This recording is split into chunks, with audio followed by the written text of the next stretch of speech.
মাননীয় স্পিকার, আমাদের মাননীয় প্রধানমন্ত্রী বিড়ি যাতে না খায়, নেশাদ্রব্য যাতে না খায়, মদ যাতে মানুষ না খায়, সেজন্যই তো দাম বেশি করেছে।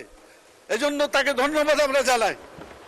আমরা আরো ধন্যবাদ জানাতাম যদি আল্লাহর ভাষায়, যেখানে আল্লাহ বলেছেন যে মদকে আল্লাহ হারাম করেছেন, আল্লাহর আয়াত দিয়ে মদকে হারাম ঘোষণা করা হতো, সবচাইতে আমরা বেশি খুশি হতাম। মানুষ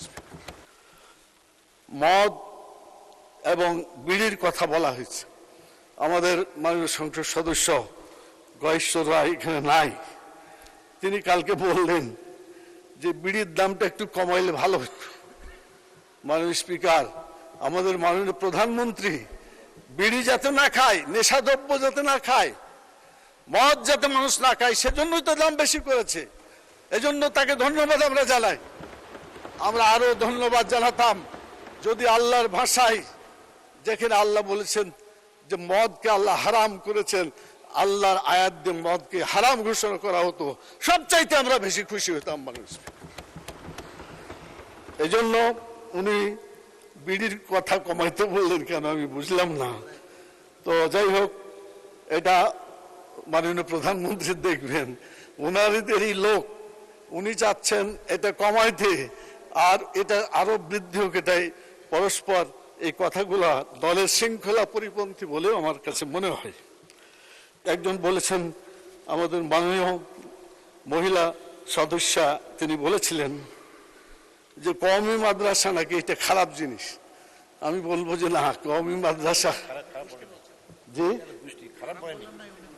আচ্ছা যেটাই বলুক, খুব ভালো অর্থে বলা হয়নি এটা। মাননীয় স্পিকার, কওমি মাদ্রাসায় কোরআন হাদিস শেখানো হয়। আপনার সন্তানকে যদি আমরা বা আমরা দিতে পারি, কোরআন হাদিসের বড় আলেম হয়ে সেখান থেকে বেরিয়ে আসতে পারবে। অতএব এই কওমি মাদ্রাসার প্রতি অর্থমন্ত্রীর কোনো বাজেট থাকা দরকার, যেটা আছে বলে আমার কাছে মনে হয়নি। আমাদের মাননীয় প্রধানমন্ত্রী এখানে আছেন, উনি একটা সুন্দর উপহার দিবেন, লন্ডনে থেকে চিন্তা করেছেন। প্রাইমারি স্কুলের ছোট ছোট সোনামণিদের তাদের গায়ে পোশাক থাকবে, জুতা থাকবে।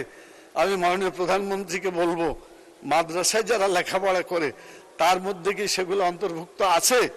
যদি থাকে তাহলে ওনাকে ধন্যবাদ, আর যদি না থাকে তাহলে ওনাকে যোগ করে নিতে বলবো। উই ওয়ান্ট জাস্টিস, জুলাইয়ের চেতনা যদি মাননীয় প্রধানমন্ত্রীর মধ্যে থাকে, তাহলে সমতা, সব জায়গায় সমতা মানে বাস্তবায়ন করতে হবে।